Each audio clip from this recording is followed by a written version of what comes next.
Manchester United et Cristiano Ronaldo, c'est fini avec effet immédiat. Ça semblait inévitable, surtout depuis cette interview un peu lunaire. Le 23 novembre dernier, Cristiano Ronaldo annonçait en conférence de presse que son aventure avec les Red Devils prenait fin sur un commun accord. Après plus de 300 apparitions avec Man United, CR7 révélait donc au monde entier qu'il était libre de s'engager où il le souhaitait au prochain mercato.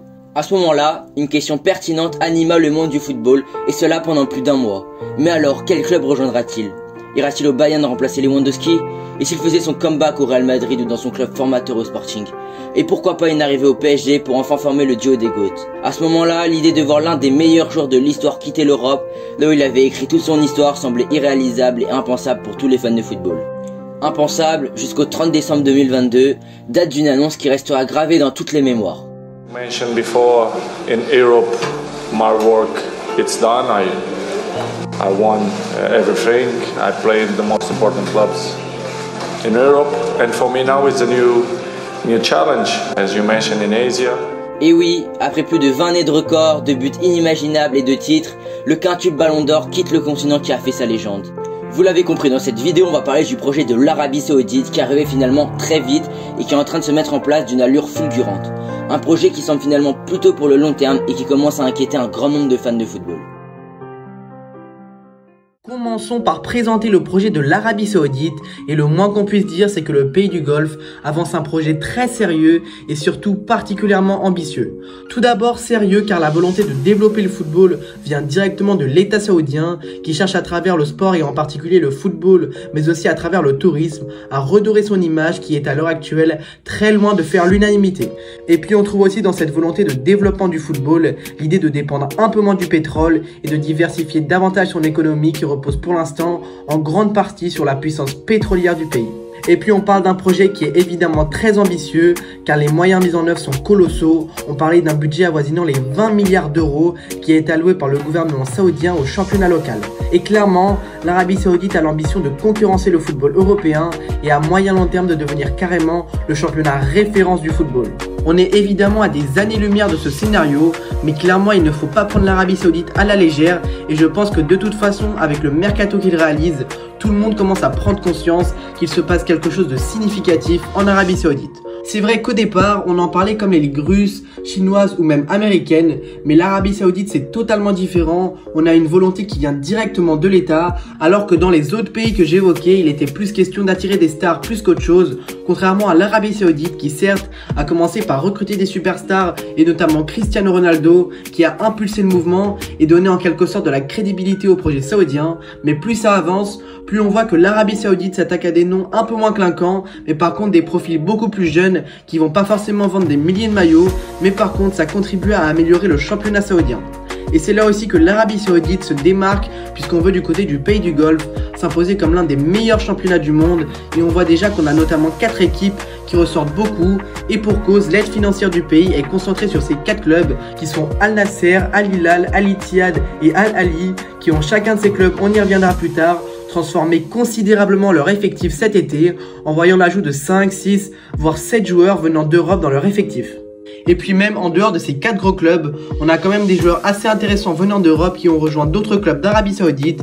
Donc même si le championnat devrait être dominé par les 4 clubs que j'ai cités, le but de l'Arabie Saoudite c'est d'avoir un championnat le plus homogène possible. Et puis ce qui est intéressant à noter, c'est qu'il y a une certaine ferveur populaire autour du foot en Arabie Saoudite et les stades sont plutôt bien remplis et évidemment c'est un aspect très positif pour le développement du championnat saoudien. Donc si je résume, l'Arabie Saoudite c'est un projet très sérieux qui provient directement de l'État, les moyens déployés sont stratosphériques, on cherche à créer une véritable révolution footballistique en s'imposant comme à terme le meilleur championnat du monde et tout laisse à penser que ce projet va prendre de plus en plus d'ampleur dans les prochaines années. Maintenant on va s'intéresser de plus près au mercato estival qu'ils ont réalisé. Et ils n'y sont pas allés de main morte puisque en tout les clubs saoudiens ont déboursé pas moins de 800 millions d'euros rien que pour convaincre les clubs de transférer leurs joueurs. Et ce n'est qu'une infime partie de leurs dépenses puisque bien évidemment il faut également convaincre les joueurs et pour cela les Saoudiens doivent proposer des salaires XXL qui deviennent irréfusables pour le joueur. Souvent les joueurs doublent, triplent ou même beaucoup plus leur salaire. C'est pourquoi je vous propose maintenant de faire un tour de tous les transferts qui ont été effectués cet été en commençant par ceux de l'équipe d'Al Nasser où évolue Cristiano Ronaldo. On commence en défense avec l'arrivée récente de Aymeric Laporte qui évoluait avant ça à Manchester City où il jouait beaucoup moins cette dernière saison. Il était transféré pour 27,5 millions d'euros et percevra un salaire XXL de 21 millions d'euros par an jusqu'en 2026. En défense, ils ont aussi recruté Alex Telles, l'ancien de Man United, pour seulement 4 millions d'euros, et là-bas, il percevra un salaire de 7 millions par an jusqu'en 2025. Ensuite, au milieu de terrain, ils se sont offert Marcelo Brozovic et Seko Fofana pour un peu plus de 55 millions d'euros en tout. L'ancien Inter touchera 25 millions d'euros par an jusqu'en 2026, tandis que l'ancien Lensois, lui, touchera une somme proche des 15 millions d'euros jusqu'en 2026 également. Et enfin, en attaque, les Saoudiens se sont attachés les services de Sadio Mané pour 30 millions d'euros et Otavio pour la somme de 60 millions d'euros. Au passage, c'est d'ailleurs le transfert le plus cher de l'histoire d'Al Nassr. Bref, pour ce qu'il en est de l'ancien munichois, il percevra un salaire autour des 40 millions par an jusqu'en 2025. Quant à Otavio, on ne connaît pas tout à fait la somme exacte de son salaire, mais certaines sources parleraient de 40 millions d'euros également par an jusqu'en 2026. Ensuite, on se dirige chez le champion actuel de Saudi Pro League, Al Ittihad. Ils ont été la première équipe recrutée dans ce mercato 2023 en annonçant l'arrivée de deux superstars françaises, N'Golo Kanté et surtout Karim Benzema, tous les deux gratuitement. Et bien sûr, pour attirer ces deux grands joueurs, il fallait proposer des salaires XXL. Pour Kanté, ça sera un salaire pouvant monter à 97 millions d'euros par an selon différents facteurs. Et pour Karim Benzema, ce sera le double puisqu'on parle d'un salaire avoisinant les 200 millions d'euros par an. En plus de ça, les dirigeants du club se sont offerts Jota et Fabinho pour 76 millions d'euros en tout. Là-bas, le Brésilien touchera 42 millions d'euros par an selon certaines sources. Pour ce qui en est du jeune Portugais ancien de Glasgow, on parle de 15 millions d'euros par an. Maintenant, on va parler du club d'Al Hilal, club qui a réalisé le plus de transferts durant ce mercato, avec notamment le transfert le plus cher du championnat saoudien, avec celui de Neymar Junior en provenance du Paris Saint-Germain, pour 80 millions d'euros assorti d'un salaire XXL de 100 millions d'euros par an jusqu'en 2025. Ensuite, dans les buts, on retrouve le portier marocain Yassine Bounou, recruté pour 21 millions d'euros en provenance du FC Séville. Côté salaire, il devrait toucher 15 millions d'euros, soit 6 fois plus que ce qu'il percevait à Séville. En défense, on a vu l'arrivée de Kalidou Koulibaly, arrivé de Chelsea, contre 23 millions d'euros. Là encore, un salaire XXL à la clé avec 25 millions d'euros par an. Au milieu de terrain maintenant, c'est le portugais Ruben Neves qui a rejoint Al Hilal à seulement 26 ans. Recruté pour 55 millions d'euros, il percevra quant à lui 14 millions d'euros par an. Et alors, le secteur offensif, tenez-vous bien parce qu'Al Hilal n'y est pas là avec le dos de la cuillère. En plus de Neymar, Milinkovic-Savic, lui qui était dans le viseur de gros clubs européens, a pris la direction de l'Arabie Saoudite où il gagnera 20 millions d'euros par an. On a aussi Malcolm qui était notamment sur les tablettes du PSG, qui a lui aussi fait le choix d'Al Hilal où il touchera 18 millions d'euros par an. Et à la pointe de l'attaque, on retrouve le buteur serbe Aleksandar Mitrovic qui à 28 ans sortait d'une très bonne saison avec Fulham. Il touchera lui aussi 18 millions d'euros par an. Et pour finir, une quatrième équipe s'est également particulièrement renforcée lors de ce mercato, elle n'est autre que Al Ahly, tout juste promis en Saudi Pro League. Dans les cages, tout d'abord, Edouard Mendy est venu renforcer cette équipe, lui qui a vécu une saison 2022-2023 assez difficile. Recruté pour 18 millions d'euros, il empochera 11 millions d'euros par an. Ensuite, la charnière centrale a été aussi très renforcée et mine de rien assez solide. On a d'un côté le central turc de 25 ans, Merih Demiral, et de l'autre le défenseur brésilien de seulement 24 ans, Ibanez, qui vient compléter cet axe central. Pour ces deux joueurs, le club saoudien a dû débourser 50 millions d'euros et ils percevront respectivement 20 millions d'euros pour Demiral et 10 millions d'euros pour Ibanez. Au milieu de terrain, un indésirable du Barça est arrivé en Arabie Saoudite. C'est en effet Franck Kessié qui a été recruté pour 12 millions d'euros. Le milieu ivoirien de seulement 26 ans gagnera 20 millions d'euros par an. Et alors, je vais vous parler du secteur offensif d'Al Hilal, mais celui d'Al Ahly n'a rien à leur envier. Sur les ailes, on retrouve Riyad Mahrez et Alan Saint-Maximin, et à la pointe de l'attaque, Roberto Firmino a lui aussi fait le choix de l'Arabie Saoudite. Ce trio d'attaque a d'ailleurs coûté plus de 60 millions d'euros à Al Ahly, sachant que Firmino est arrivé libre. Côté salaire, l'Algérien touchera 35 millions d'euros par an, le Brésilien 22 millions et le Français 12 millions. J'ai parlé plus particulièrement de ces 4 équipes, mais on a également d'autres arrivées de joueurs européens dans d'autres clubs saoudiens. On peut citer par exemple Jordan Henderson et Moussa Dembélé qui ont rejoint El Ettifaq.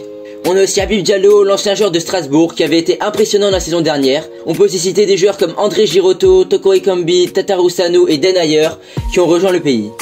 Bref, le mercato saoudien a été riche en arrivées de joueurs venant d'Europe et ce n'est pas pour nous rassurer. Il faut dire maintenant que le projet de l'Arabie Saoudite est d'autant plus considérable à l'heure où le football européen n'a jamais semblé aussi fragile, aussi déséquilibré. Clairement, on a la première ligue et on a le reste, le championnat anglais étant le plus compétitif, le plus attractif, mais également celui qui possède la plus grande manne financière en Europe, tandis que la concurrence semble de plus en plus loin, que ce soit la Liga et la Serie A, et à une échelle plus faible le championnat allemand, sans même parler de la Ligue 1, qui ne boxe définitivement pas dans la même cour. Et signe que l'Arabie Saoudite a déjà un certain poids dans le football, 140 pays diffusent désormais la Saudi Pro League, et pour parler plus précisément du cas de la France, vous l'avez sûrement vu, c'est Canal+ qui s'est emparé des droits TV du championnat saoudien, et il est donc possible de regarder en France Al Nassr, Al Hilal ou encore Al Ittihad. Certes, l'Arabie Saoudite s'est déjà fait une place dans l'échiquier mondial du football, mais on ne peut pas nier les limites du pays saoudien, avec en premier lieu la question de la formation.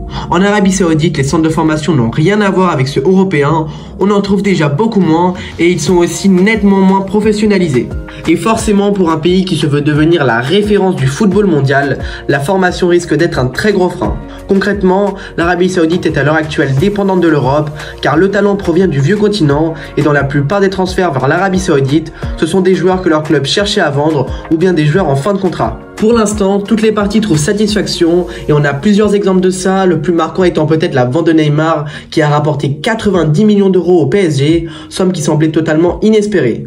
On a aussi Chelsea qui a profité des envies de renfort du côté du championnat saoudien pour dégraisser son effectif avec les ventes de Koulibaly et Edouard Mendy qui ont rapporté plus de 40 millions d'euros au club londonien, sans oublier Hakim Ziyech qui aurait dû signer en Arabie Saoudite également, mais qui a eu un problème lors de sa visite médicale. C'est d'ailleurs Guardiola qui déclarait en conférence de presse que les clubs européens n'étaient pas si contrariés que ça par le projet de l'Arabie Saoudite et qu'au contraire, dès que le pays du Golfe frappait à la porte, on ouvrait volontiers.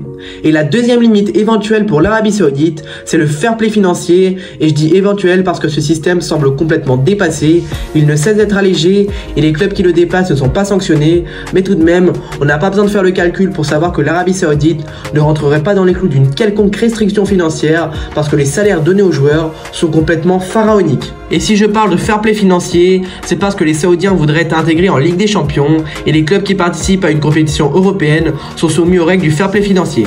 Mais comme je l'ai dit, c'est vraiment une limite qui pourrait ne pas en être une parce que l'UEFA n'a aucun intérêt à sanctionner les clubs qui ne sont pas dans les clous du fair play financier, ça rendrait leur compétition moins attractive et forcément ça leur rapporterait moins d'argent.